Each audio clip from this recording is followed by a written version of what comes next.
हमने कह दिया है काले कुत्ते को चोर वोट दे देना, काले चोर को वोट दे देना, लेकिन भाजपा को वोट नहीं देना। ये पीढ़ी तो छोड़ो, अगले आने वाली पीढ़ी भी इनको वोट नहीं देगी। ये जो नालायक सरकार है, 7 साल के कार्यकाल में 4 साल ये और 3 साल वो, केवल 20 रुपए गन्ना किसानों को बढ़ाए आपने। आप क्या चाहते हैं? इससे तो अच्छा मायावती सरकार ने, मुलायम सिंह यादव का जो सरकार थी, अखिलेश यादव की सरकार थी, उसमें अच्छी खासी बढ़ोतरी की गई थी। गांव-गांव इनके खिलाफ बोर्ड लग रहे हैं, इनको घुसने नहीं दिया जाएगा, इनको वोट में विरोध किया जाएगा, जिला पंचायत चुनाव में इनको कैंडिडेट नहीं मिलेंगे। गांव ये जाएंगे कहाँ? गांव के लोग तो यहाँ तैयार बैठे हैं इनका स्वागत करने के लिए। इसी प्रकार की कील यहाँ से 20 गज दूर कील लगी हुई है, बॉर्डर पे हम बैठे, ऐसी कील से इनका स्वागत किया जाएगा। ये गांव में घुस नहीं पाएंगे। क्या तरीका है? ये लोकतंत्र है देश में? या आपने कील ठोक दी? जो आंदोलन करे वही देशद्रोही है। ऐसा लग रहा है इस देश में कि इन दोनों लोगों के अलावा सारा ही देश देशद्रोही हो गया है। और इनके जो दो हैं, केवल यही व्यापारी रहेंगे, बाकी छोटा व्यापारी सब समाप्त हो जाएगा, छोटा किसान सारा समाप्त हो जाएगा।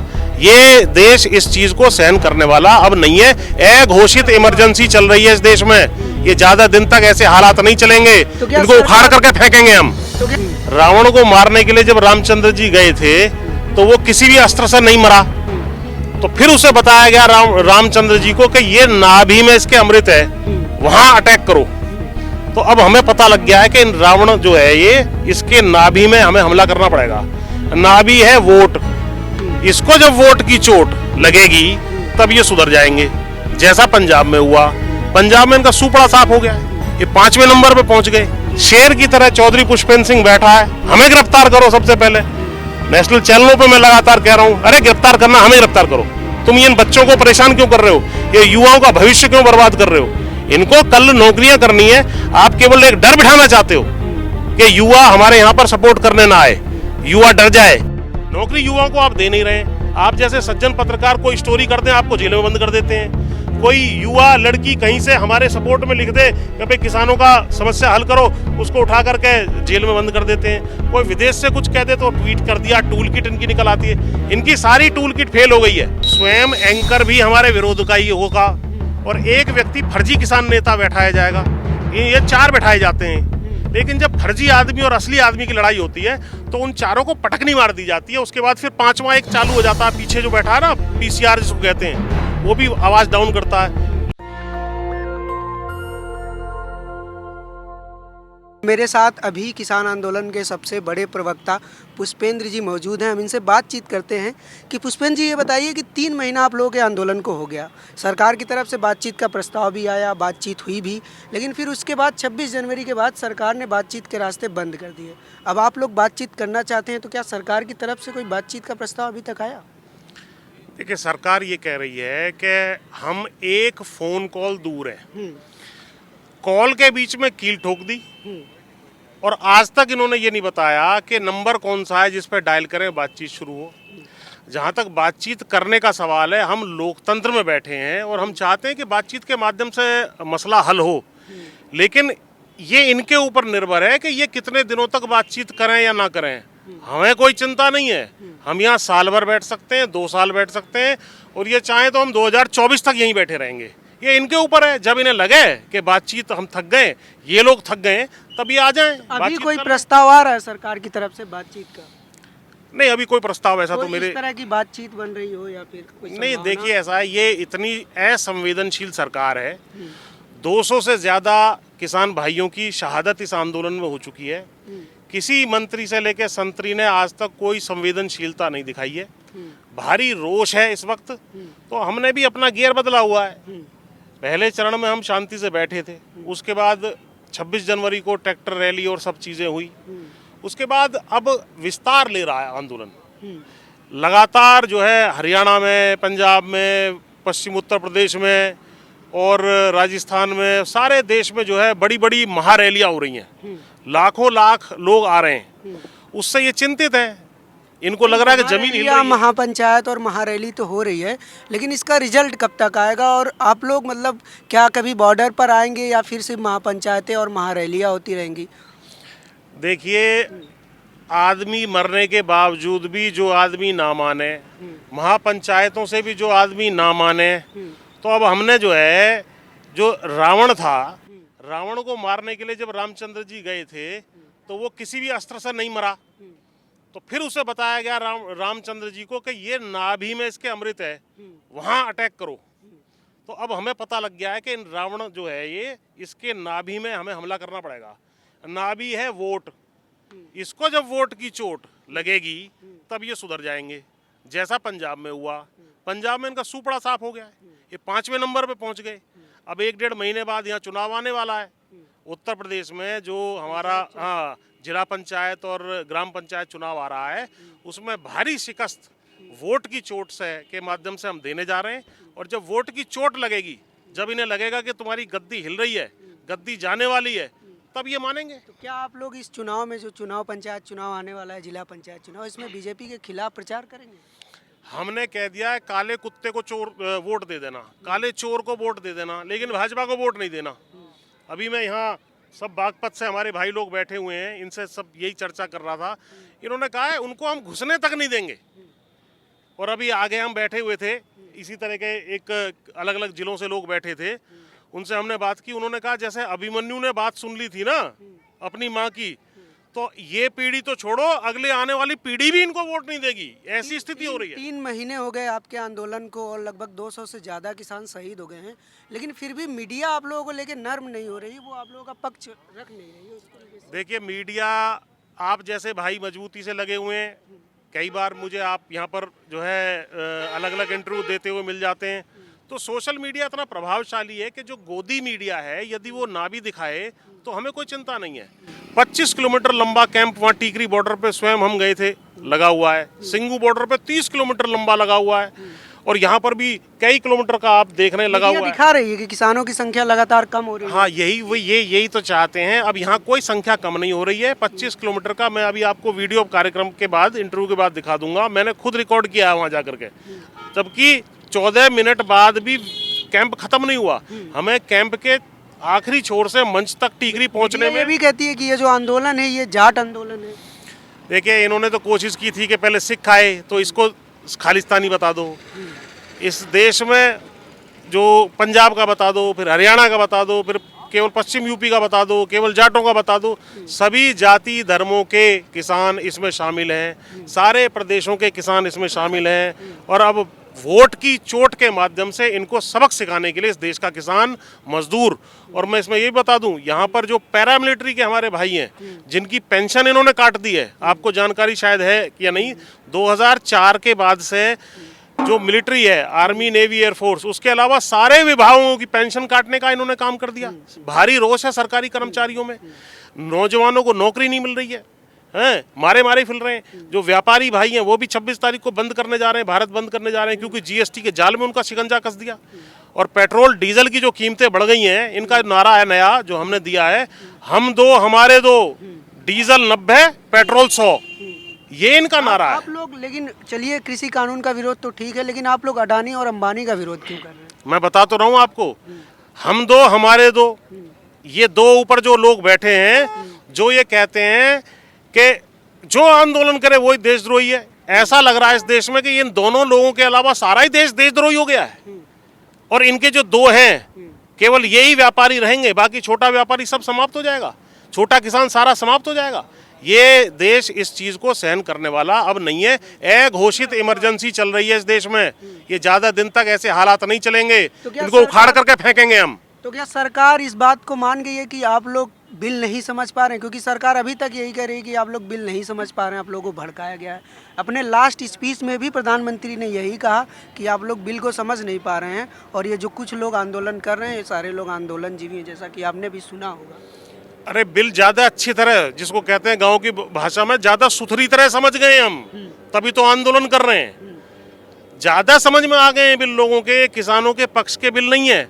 एमएसपी की गारंटी क्यों नहीं देते हैं ये कॉर्पोरेट व्यक्ति जो है? वो तो प्रधानमंत्री जी ने बोला है कि एमएसपी था, है और रहेगा। उन्होंने ये कहा है कि जो एग्जिस्टिंग व्यवस्था है एमएसपी की वो रहेगी। हमारी मांग वो नहीं है। हमारी मांग ये है कि जो एमएसपी की व्यवस्था है वो तो रहे, लेकिन प्राइवेट सेक्टर में भी कोई भी व्यक्ति एमएसपी से नीचे ना खरीदे। जैसे यहाँ पश्चिम उत्तर प्रदेश के किसान भाई बैठे मेरे साथ, गन्ना जो मिल लेता है उसका 325 का रेट है, और बाहर जो कोलू लेता है वो 200 रुपये में लेता है, तो कोलू वाले को भी 325 में आप जो है फोर्स करिए, पहली बात। और गन्ना किसानों में वेस्टर्न यूपी में और पूरे यूपी में भारी रोष है। 12-13 हजार करोड़ रुपए से ज्यादा का गन्ना बकाया है इसी साल का, और गन्ने की जो कीमत है वो इन्होंने बढ़ाई नहीं है, इस साल भी नहीं बढ़ाई। जब ये आए थे मात्र 10 रुपये बढ़ाए थे, और पहले जब ये 99 2002 के आसपास इनकी सरकार थी यूपी में, तब भी 10 रुपये बढ़ाए थे। यही सबसे नालायक सरकार, जो मैं कहूँगा, ऐसे शब्द में इस्तेमाल नहीं करता लेकिन आज करूँगा, ये जो नालायक सरकार है 7 साल के कार्यकाल में 4 साल ये और 3 साल वो, केवल 20 रुपये गन्ना किसानों को बढ़ाए आपने। आप क्या चाहते हैं? इससे तो अच्छा मायावती सरकार ने, मुलायम सिंह यादव का जो सरकार थी, अखिलेश यादव की सरकार थी, उसमें अच्छी खासी बढ़ोतरी की गई थी। आप कितनी बढ़ोतरी की थी? अरे 40-50 रुपए की, 60 रुपए की बढ़ोतरी की गई थी। इनके सरकार में केवल ये आए थे तो 315 का रेट का 325 रुपए रेट कर दिया इन्होंने। पहले 99 में भी 10 रुपए बढ़ाए थे, ये आ चुके हैं जी। आपने गन्ना का जिक्र किया, तो अभी जल्दी का एक प्रस्ताव आया है, नीति आयोग ने प्रस्ताव डाला है कि गन्ने और धान की खेती की वजह से क्या हो रहा है कि जल का जो भूजल का जो स्तर है वो नीचे जा रहा है। इसलिए नीति आयोग क्या कर रही है कि इस बार वो पश्चिम उत्तर प्रदेश में गन्ने की खेती का रकबा घटाने के प्रस्ताव पे विचार कर रही है। गन्ने की खेती के अलावा जो यहाँ कुछ और खेती करता है उसको सबको जो है आवारा पशु चढ़ जाते हैं, सांड घूम रहे हैं पूरे क्षेत्र में, वो भी इनकी गलत नीतियों की वजह से घूम रहे हैं। ये तो गौशाला बनवा रखा है, कोई गौशाला नहीं है, सारे रात को किसान जैसे यहाँ बैठे हैं अपने खेतों में सुरक्षा कर रहे हैं। अगर गन्ने के अलावा कोई और कुछ बो दे, गेहूं बो दे या कोई दालें बो दे या कुछ बो दे, सबको चढ़ जाते हैं रातों रात। बहुत बुरा हाल है। ये स्थिति हो रही है, बहुत भारी रोष है किसानों में। सरकार ने तो बकायदा पैसा आवंटित करके बोला उन्होंने कि पूरे प्रदेश में गौशालाएं खुलवाएं और किसी भी जानवर को कोई तकलीफ नहीं है। मैं बता रहा हूँ, आप एक काम करो, इनसे कह दो, मीडिया ऐसा दिखा भी रही थी, 10,000 रुपए प्रति गाय हमारे खाते में डाल दो, हम उसको अपने घर में पाल लेंगे। 10,000 रुपए प्रति माह पेंशन के रूप में उसके कान पे टैगिंग लगाओ और उसका एक आधार कार्ड बनवाओ जो ये बना रहे हैं पशुओं का, और उसके नाम से खाता होगा जो हम संचालित करेंगे। सीधा इनके खाते में 10,000 रुपए आ जाएंगे, एक गाय हम बांध लेंगे अपने यहाँ। अच्छा, तो आप कितना खर्चा आता है उसका? तो आप कहना चाह रहे हैं कि सरकार जो गौशाला खोल रही है उसके बजाय गाय किसानों को दे और उसके बदले किसानों को कुछ मानदेय दे, कुछ पैसा दे, वो किसान पाल लेंगे। ये 10,000 रुपए दे, क्योंकि उसके ऊपर खर्चा आता है 10-12 हजार रुपए का। एक पशु जो है 250-300 रुपए का राशन खा जाता है रोज, और ये खा भी रहे हैं और उससे ज्यादा बर्बाद कर रहे हैं। जब गौशाला में क्या प्रॉब्लम है? सरकारी जो गौशाला नहीं, उस गौशाला की तो बहुत बुरी हालत है। गौशाला का सारा जो आवंटन धन है वो सब खा जाते हैं। कौन खाता है? जो भी संचालक हैं इसके, इन्हीं के लोग हैं, इन्होंने अपने लोगों को दे रखा है। और गाय बुरी तरह तड़प के वहाँ मर रही हैं। क्या सेवा कर रहे हैं ये गौपालक है ही नहीं। गौपालक तो हम लोग हैं। हमारे खातों में आप 10,000 रुपए प्रति गाय देना शुरू करो, हम पाल लेंगे उनको। नहीं, लेकिन सरकार कह रही है कि जैसे कि वो अब, जैसे सरकार ने कहा है कि वो अब गांव-गांव जाकर किसानों को इस बिल के बारे में समझाएंगे। ठीक है, बॉर्डर पे बातचीत नहीं करेंगे, गांव-गांव जाकर बातचीत करेंगे। अरे सबसे पहले जब गांव वहां से निकलोगे दिल्ली तो यही पड़ेगा स्थान, यही समझा दो पहले। अगर ये समझ जाएंगे तो ये खुद ही जाके समझा देंगे, तुम्हें जाने की जरूरत नहीं पड़ेगी। और गांव-गांव इनके खिलाफ बोर्ड लग रहे हैं, इनको घुसने नहीं दिया जाएगा, इनको वोट में विरोध किया जाएगा। जिला पंचायत चुनाव में इनको कैंडिडेट नहीं मिलेंगे। गांव ये जाएंगे कहाँ? गांव के लोग तो यहाँ तैयार बैठे हैं इनका स्वागत करने के लिए। इसी प्रकार की कील यहाँ से 20 गज दूर कील लगी हुई है, बॉर्डर पे हम बैठे, ऐसी कील से इनका स्वागत किया जाएगा। ये गांव में घुस नहीं पाएंगे। क्या तरीका है? ये लोकतंत्र है देश में? या आपने कील ठोक दी, बीच में कील ठोक दी आपने? क्या तरीका है? हमने की सुरक्षा के लिए। अरे किस बात की सुरक्षा? हमने अपनी वोट दे करके 2 सीटों से तुम्हें 300 सीटों में पहुंचाया। हमने तुम्हें दिल्ली में बैठाया, तुम दिल्ली में हमें घुसने नहीं देना चाहते? क्या तरीका है लोकतंत्र में? तुम्हें घसीट करके फिर 2 सीटों पे पहुंचाने का काम ये किसान करने जा रहे हैं, बता रहा हूँ। पुलिस का कहना है कि ये सब इसलिए किया गया ताकि आप लोगों के बीच कोई उपद्रवी तत्व ना आ पाए, आप लोगों को परेशानी ना हो। अरे हमें क्या परेशानी होगी? कोई उपद्रवी तत्व तो हमारे पास आ ही नहीं सकता। उपद्रवी तत्व तो इन्होंने भेजे थे, आपको मालूम है, नाम नहीं लेना चाहता। 400 गुंडों को लेकर के यहाँ किसानों को पीटने आए थे कि नहीं 28 तारीख को? जब कोई आपके पास 400 गुंडे लेके आ सकता है तो आपको उसका नाम लेने में क्या परहेज है? नहीं, हम नाम नहीं लेना चाहते किसी व्यक्ति का। वो विधायक था, भाजपा का विधायक था, 2 विधायक थे, लोनी का था और यहाँ का था। लोनी का और यहाँ साहिबाबाद का विधायक था, वो दोनों आए थे वो भाईचारा समाप्त करना चाहते थे, खराब करना चाहते थे, आंदोलन को बर्बाद करना चाहते थे। वो उनकी योजना धरी की धरी रह गई और अब सारे देश का किसान, सारी जातियों का, धर्मों का, प्रदेशों का किसान एकजुट होकर के मजबूती से इस लड़ाई को लड़ रहा है। अंत में इनको झुकना पड़ेगा और इनकी कील उखाड़ करके ही हम लोग यहाँ से जाएंगे। आप लोगों को हर बात से परेशानी हो रही है, आपको डीजल के दाम बढ़ने से भी परेशानी हो रही है। तो ये आपको नहीं हो रही, बताओ? आप 200 रुपए में खरीदना चाहते हो? भक्तों को नहीं हो रही है, भक्तों को बिल्कुल प्रॉब्लम। तो वही तो मैं कह रहा हूँ कि कौन व्यक्ति ऐसा है, ये जब 60 रुपए में, जब सरदार जी के टाइम पे मनमोहन सिंह सरकार में 60 रुपए पे डीजल था तो कुर्ते फाड़ फाड़ के प्रदर्शन करते थे, चूड़ियां फेंकते थे, चूड़ियां पहन लो। और अब 100 रुपए हो रहा है, और जबकि उस वक्त $120 में कच्चा तेल आता था, अब 50-60 में आया है, और अभी जो पीछे $20 तक गिर गया था। लेकिन ये तो कमाई कर रहे हैं, लूट रहे हैं, आम जनता भी त्रस्त है। अब एक व्यक्ति जो मोटरसाइकिल पे 10,000 की नौकरी कर रहा है, मोटरसाइकिल पे जाता आता है, उससे पूछिए 4-5 हज़ार रुपए तो उसके जो है मोटरसाइकिल के तेल में खर्च हो जा रहे हैं। वो अपने बच्चों को कैसे पालेगा? नौकरी युवाओं को आप दे नहीं रहे। आप जैसे सज्जन पत्रकार कोई स्टोरी कर दें, आपको जेल में बंद कर देते हैं। कोई युवा लड़की कहीं से हमारे सपोर्ट में लिख दे कि भाई किसानों का समस्या हल करो, उसको उठा करके जेल में बंद कर देते हैं। कोई विदेश से कुछ कह दे तो ट्वीट कर दिया, टूल किट इनकी निकल आती है। इनकी सारी टूल किट फेल हो गई है। टूल किट इनकी क्या थी? पाइस। मैं जो बार बार चैनलों पे भी कहता हूँ, पुलिस फेल हो गई है, इनकम टैक्स फेल हो गई है, IB फेल हो गई है, CBI से CBI फेल हो गई है, ED फेल हो गई। ये पाइस छोड़ देते हैं सबके ऊपर, जो विरोधी आए उसके ऊपर पाइस छोड़ दो। ये किसानों पे पाइस का कोई असर नहीं होगा। और हमने बहुत खुलेआम इनसे कह दिया है, इन छोटे मोटों को क्यों पकड़ते हो? शेर की तरह चौधरी पुष्पेंद्र सिंह बैठा है, हमें गिरफ्तार करो सबसे पहले। नेशनल चैनलों पे मैं लगातार कह रहा हूँ, अरे गिरफ्तार करना, हमें गिरफ्तार करो। तुम इन बच्चों को परेशान क्यों कर रहे हो? ये युवाओं का भविष्य क्यों बर्बाद कर रहे हो? इनको कल नौकरियां करनी है। आप केवल एक डर बिठाना चाहते हो कि युवा हमारे यहाँ पर सपोर्ट करने ना आए, युवा डर जाए कि हमारा जो है कैरियर में रिपोर्ट गलत लग जाएगी, पुलिस हमारा कैरेक्टर सर्टिफिकेट गलत कर देगी, इसलिए कर रहे हैं। आप टीवी चैनलों पर जाते हैं तो क्या आपके साथ ये भेदभाव होता है कि आपको कम टाइम दिया जाए, प्रवक्ताओं को ज़्यादा टाइम दिया जाए, या आपकी आवाज़ कम कर दी जाए? क्योंकि आउटपुट में ऐसी प्रॉब्लम हम देखते हैं, इसके खिलाफ आप लोग क्यों नहीं बोलते? ये आजकल इनकी टैक्टिस है। जब जिस चैनल पे मैं जाता हूँ उसमें मेरा विरोध करने के लिए एक भाजपा का प्रवक्ता बैठेगा, एक RSS का व्यक्ति राजनीतिक विश्लेषक बन के बैठेगा, स्वयं एंकर भी हमारे विरोध का ही होगा, और एक व्यक्ति फर्जी किसान नेता बैठाया जाएगा। ये 4 बैठाए जाते हैं। लेकिन जब फर्जी आदमी और असली आदमी की लड़ाई होती है तो उन चारों को पटकनी मार दी जाती है। उसके बाद फिर 5वां एक चालू हो जाता है, पीछे जो बैठा है ना, PCR जिसको कहते हैं, वो भी आवाज़ डाउन करता है। लेकिन हम दहाड़ करके इनको पटक के फिट करके निकल देते हैं। के साथ आपका वो देखा, उसमें क्या हो रहा था कि जब आपकी आवाज़, जब आप असली मुद्दे पे आ रहे थे तो रुपका लियाकत की आवाज़ तेज हो जा रही थी। ऐसा हो रहा था। तो आप लोग ये चीज़ नोटिस करते हैं? बिल्कुल नोटिस करते हैं, और जनता भी नोटिस करती है। जब किसान नेता बोलता है तुरंत एंकर बीच में कूद पड़ेगा, तुरंत RSS वाला बीच में कूद पड़ेगा, भाजपा वाला कूद पड़ेगा। लेकिन ये सारी चीजें अब स्पष्ट होती जा रही हैं। देश की इकोनॉमी का बुरा हाल है।